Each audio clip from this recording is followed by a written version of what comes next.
Me escribió Eva también para ver si podíamos tratar un caso concreto, ¿de acuerdo? Y creo que salieron bastantes cosas interesantes de esta conversación, así que os lo voy a transportar.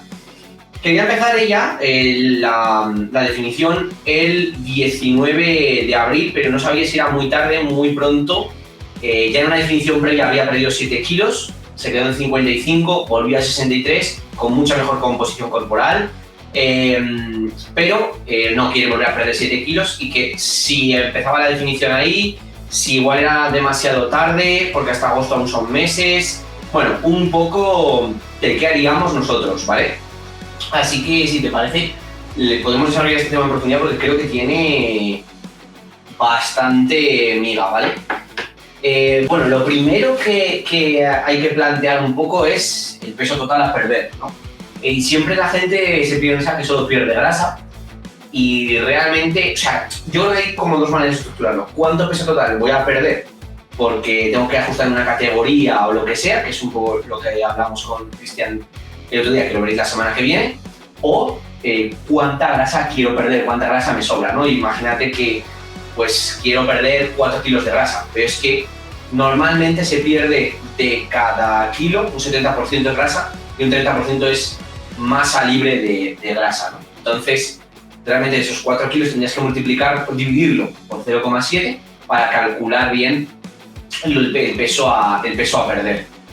Entonces, lo primero sería eso, y lo segundo, calcular cuánto peso vas a perder por semana para calcular el número de semanas que necesitas.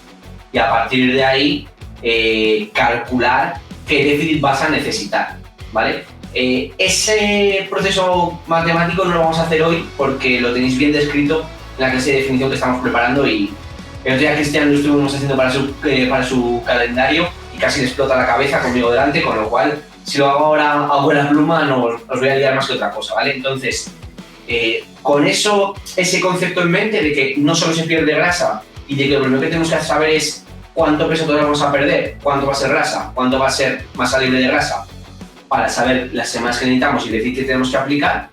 Una vez que lo sabemos, yo creo que lo siguiente es decidir a qué velocidad vamos a ir, y ahí sí que es verdad que entra mucho en juego el porcentaje de peso por semana que vamos a perder y las calorías que estás dispuesto a sacrificar para ello, ¿no? Eso es, yo veo súper importante el tener un poco esa guía de saber más o menos esos pequeños objetivos que decimos siempre, de que cada semana pues sé más o menos que tengo que perder más o menos este peso corporal. Simplemente solo por tener esa guía ya nos vamos a asegurar de que estamos yendo por el buen camino y no estar en déficit de forma aleatoria, viendo que cada vez peso menos, pero realmente no sabes si te estás acercando o te estás alejando de tu objetivo. Y luego, en cuanto a lo de ese ritmo de pérdida y demás, pues bueno, depende bastante del objetivo de la persona también. Y bueno, luego sobre todo si te atiendes a una fecha, si es una competición, si es simplemente una definición pues más playera, como llamamos nosotros, depende de bastantes factores y vamos a Sí, sobre todo vamos a poner, si quieres, para ir concretando el caso de Eva y luego ya derivamos. El caso de Eva, que decía 7 kilos ni de coña, vale, vamos a asumir que, por ejemplo, pierda 4 kilos, ¿no? Para mí 4 kilos, una de las mejores ventajas es, Eva, que has mejorado sin duda porque te ves mejor con los mismos kilos encima, por lo tanto necesitas perder menos grasa, señal de que tienes menos grasa encima. Y por tanto, yo lo que haría sería más o menos calcular la fecha en la que quiero terminar mi déficit por contexto social, objetivo, lo que sea, y plantear un déficit en esas fechas, insisto, sabiendo el peso total a perder, ¿no? Que de verdad, repito, que ese cálculo os lo enseñaremos a hacer la semana que viene. Una vez hecho eso, yo lo primero que evaluaría sería en cuántas kilocalorías me deja eso. No es lo mismo decir, mantengo el peso con 3.500, que puedo recortar 500 calorías, ir súper rápido de peso y pudiendo comer, que si lo mantengo con 2.000, como es el caso de una chica, que 500 calorías ya nos ponemos en un berete, ¿no? Entonces, yo quizás analizaría también con qué voy a estar cómodo, sobre todo si es encima una cantidad de peso tan baja para perder grasa. Eso es. Y analizar, sobre todo, tener en cuenta bueno, que va bastante ligado con lo que dices tú, el número de herramientas que tenemos, ¿no? Sobre todo la cantidad de actividad física que estamos haciendo ahora, de que si eso lo podemos modular también, y obviamente pues luego la cantidad que estamos ingiriendo, por lo que has dicho tú, si estamos consumiendo 2000, digamos que no tenemos muchas herramientas para seguir acentuando ese déficit cuando lleguen esas adaptaciones que puedes ver que van a llegar. Sí, o sea, yo creo que 4 kilos es cuestión de que no te corra prisa y no la cagues, más que de la viabilidad o no del déficit, ¿no? Entonces, sobre todo eso, si no tienes muchas kilocalorías, yo empezaría por un déficit ligero y que encima tampoco es que tengas un nivel muy alto, entonces a más déficit, menos recursos para entrenar, más como que ya vas un poco más en el limbo, ¿no? Entonces, para mí en chicas, es que enseguida, nada que tengas unas calorías desproporcionadas, como recortes 500 es un poco, en la dieta reversa lo hablábamos, que es lo necesario de recorte para perder medio kilo de grasa por semana. Medio kilo de grasa por semana, que no de peso, que al final, bueno, más o menos, pues serían esos 4 kilos de grasa que querías perder, pues en 8 semanas, ¿no? Pero te puedes quedar, como dice Manuel, sin herramientas enseguida, y ahí, ¿qué hacemos? Entonces, quizás empezaría con un poquito menos de déficit y asumir, además, pues eso, si estás pesando 60, 62, es que perder medio kilo más un poco más de masa libre de grasa, realmente es irnos al 1% de peso corporal. Yo no iría más allá del 0,8, incluso te recomendaría el 0,6% de peso corporal de medio. Yo ya partiría de la base de que vamos a estar esas 8 semanas intentando perder, pues como he dicho, unos 700 gramos más o menos por semana. Simplemente con ese recorte de decir me voy a quitar solo 500 calorías, yo creo que no te va a dar y vas a tener que usar más herramientas para ello, no sé si estás de acuerdo. Entonces sí que tendría también ese as en la manga de decir cómo está ahora mismo mi actividad física. Voy a darlo todo en ese primer recorte y luego ya no voy a saber qué hacer, o voy a hacerlo esa primera vez un poco más liviano, un poco más ligero, y ya luego sé que tengo otro as en la manga. Sí, encima que no se enfrenta a una pérdida de grasa muy gorda, o sea, nada que te pongas lo vas a conseguir. Yo sí que pondría un déficit más ligero, yendo al 0,6%, que es verdad que suena una mierda, pero que es porque son unos 350 gramos por semana. Se te alarga un poco más el déficit, pero es verdad que, como dice Manuel, te aseguras al menos poder tener varios ajustes más en la manga. Yo creo que al final los déficits tienen que ser más livianos conforme menos nivel tienes. Porque no es lo mismo, y sobre todo y con el porcentaje de grasa en el que estás. Por ejemplo, con Cristian o conmigo, que tenemos un porcentaje de grasa un poco más elevado, una experiencia bastante más dilatada y demás, sí que sabemos, digamos, entrenar con, no voy a decir con hambre, pero o sea, con una energía un poco más limitada, ¿no? Pero es verdad que esa fase de pérdida de grasa se diferencia en dos cosas. Una, nosotros tenemos que perder 20 kilos y que sean 17. Y dos, que realmente podemos mantener ese rendimiento aun con un déficit un poco más agresivo, porque tenemos un porcentaje de grasa un poco más elevado. Entonces, como que el contexto varía completamente. Yo, si tuviera que perder 4 kilos, lo haría, una persona avanzada lo haría con un mini cut, pero si no, yo lo haría muy light. Es decir, que casi ni me entere, que digo yo, ¿no? Entonces, con un déficit un poco más ligero para, incluso con tu nivel de base, vas a incluso poder seguir progresando. Yo lo que buscaría es eso, que al final es lo que diferencia el déficit de un novato de un avanzado, lo que decías tú antes. Al final, esa persona avanzada, digamos que va a saber darle mejor ese motivo a nuestra masa muscular para que se quede ahí, que digamos que sería el único problema de ese principiante. Y yo lo que haría es que esa persona principiante intermedia siga con ese objetivo aún estando en déficit, con el objetivo de decir, tengo que seguir mejorando mis entrenamientos porque si no esta masa muscular se va a ir. Y al final, si una definición perdemos más masa muscular que grasa, esa definición no nos está sirviendo para nada, nos está haciendo perder el tiempo. Eso es. Claro, dices, en una persona avanzada el déficit puede ser más agresivo, claro, porque te das es que al final es de cuántas kilocalorías parto, ¿no? Layne Norton además lo dice muy bien en su libro, y habla en base a la elección de alimentos. Dice que no hay alimentos prohibidos, pero hay mala selección, malas elecciones, no mal planteamiento. Dice que, claro, esto es como comprarte un coche de $50.000. ¿Es caro o es barato? Depende de lo que ganes, ¿no? Pues esto es como comerte una barrita de Snickers. ¿Es un mal alimento? Es bueno, depende, ¿no? Una bikini o en el caso de Eva, que probablemente se quede en 1.500, meterte 300 al cuerpo en un alimento que provoca muy poca saciedad va a ser una mala elección. Una persona con 3.200 baje de peso sigue siendo una mala elección, pero es mucho mejor elección. Entonces, al final una definición yo creo que es, sobre todo te lo dictamina mucho el qué estrategia seguir, tu contexto inicial. De decir, y sobre todo eso, ¿no?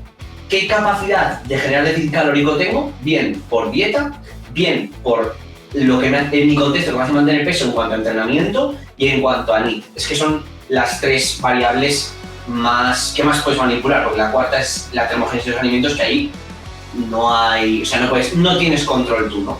Entonces, esas tres, claro, no es lo mismo una persona un principiante que con el entrenamiento justo le da para generar ese grado de esfuerzo, que en cuanto le putes energía va a caer eso en picado y adiós déficit, que no te muevas de la silla a que ya te estés moviendo bastante y que tengas muchas calorías y puedas hacer un corte más brusco, o que no tengas esas calorías. Entonces, Layne Norton también en su libro dice: perder grasa es un 90% consistencia y adherencia.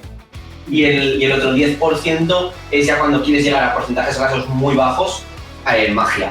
Pero, o sea, que para una definición como la que busca Eva es 100% consistencia y adherencia. Y no cargarte lo que te has currado durante un año. Así que, Eva, por darte una respuesta, lo que son los cálculos los podrás ver la semana que viene, ¿vale? En plan, pues eso, cómo calcular tu déficit semanal y demás. Y por eso no hemos entrado. En cuanto al planteamiento, yo sí que me iría a un 0,6% por semana. Y a partir de ahí, quizás yo no plantearía pasar de 15.000 pasos diarios, porque más va a ser una burrada. En cuanto al entrenamiento, yo es que nunca hago diferenciaciones, porque quizás sí que es verdad que conforme avance, pero además con los cuestiones se va a regular muy bien, de decir, no puedo más, pues te va a bajar el volumen y ya está, pero de semana final de superávit a semana 1 de definición no hay diferencia, no es como un mini-cut que es eso, más brusco, ¿no? Aquí buscamos el mínimo estímulo que me haga perder grasa. Eso es, y que realmente la definición que se le plantea a Eva son 8 semanas, tampoco es lo mismo que hablamos, por ejemplo, de la preparación de competición, que son 30 semanas, la tuya, por ejemplo. Digamos que en cuanto empiecen a aparecer, digamos, ya esos lastres, esa baja de rendimiento, esas adaptaciones, ya vas a estar prácticamente en la mitad, por suerte, de tu definición. Entonces ya va a ser pegarle ese apretón y ya lo vas a tener. Realmente es también muy importante entenderlo muy bien de forma global, de decir a qué me estoy enfrentando, a 30 semanas o a 8 semanas. Realmente es una forma muy, muy diferente de verlo. Eso es. Y luego, Eva, también tienes que, o sea, yo tendría muy claro la estrategia de salida que voy a elegir, que para mí hay dos, ¿no? La primera, si no has sufrido unas adaptaciones negativas muy fuertes, es decir, que tú cuando terminas el déficit, el normocalórico que te sale en la ecuación y el normocalórico real están muy cerca, no has tenido adaptaciones negativas, iría al normocalórico directamente, o al revés. Creo que si tienes algo de adaptaciones metabólicas, es el momento perfecto para hacer una dieta reversa. Entonces, yo lo haría así. Para mí, es que perder grasa quizás sea la parte más fácil una vez que haces un planteamiento, ¿no? De decir, ¿cuánto peso tengo que perder? ¿Cuántas semanas tengo? Que en el caso de Eva, más de cuántas semanas es cuándo empezar, y tener herramientas suficientes. Que eso te lo ocurras fuera de temporada. Sí, eso es decir, cada vez lo más importante. Y por desgracia, las fechas que se acercan, cada vez es más frecuente el caso de la típica persona que nunca ha hecho nada y lo primero que quiere hacer es decidir. Y precisamente con todo lo que estamos viendo ahora, vemos la importancia de que realmente esa definición vaya a salir, vaya bien, no vaya a salir mal, lo vas a construir antes de esa definición, lo vas a construir en esa etapa de ganancia. Es ahí donde te tienes que ganar todas esas herramientas, es ahí donde tienes que construir toda esa masa muscular que luego te va a hacer digamos, tener ese metabolismo bastante acelerado y en buena condición para que luego te puedas permitir hacer reducciones de calorías. Es así de simple. Yo es que no está mal decir que todo el mundo necesita una dieta reversa, pero por desgracia la mayoría de la gente sí que la necesita.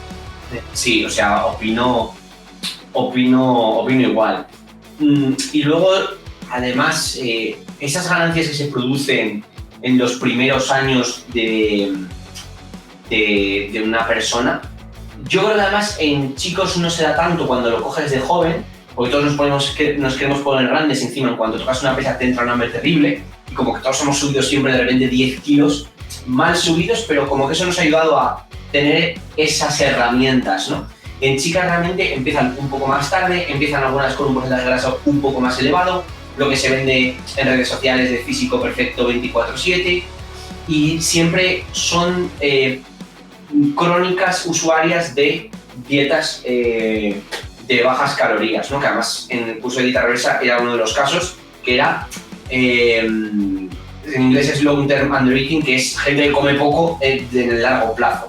Y que es que realmente, o sea, yo siempre lo digo, si con 1400 calorías mantienes peso, ¿qué te hago para bajar? Porque 1400 es, o sea, ya 1200 calorías, aparte que es como el límite que marca la OMS de cada vez se debería comer una mujer. En la práctica es muy difícil generar un déficit con eso porque te pasas enseguida y a nivel psicológico te deshace porque no puedes comer de nada. Es peor que una dieta cerrada. Eso es, y que realmente aunque puedas hacer ese déficit, es que con 1200 calorías dudo mucho que vayas a saber perseverar una gran cantidad de masa muscular. Tu rendimiento se va a ir a pique y tu aspecto físico no va a ser el que realmente crees que vas a tener. Eso es. Así que, Eva, por terminar de responderte, lo dicho, lo que es el planteamiento teórico, la semana que viene os espera tanto la clase de Cristian como una con Ágata como una mía de definición para abordar la definición desde distintos puntos de vista. Si tienes alguna duda o lo que sea, nos puedes seguir preguntando, pero sobre todo queríamos comentarlo en base a que yo creo que la clave es primero entender cuál es el proceso de pérdida de grasa, que no es pongo a comerme menos y ya está, porque al final eso es me pongo a navegar pero ni siquiera sé hasta dónde, sino marquémonos un objetivo de peso a perder, saber que eso no es solo grasa, que va a haber de todo.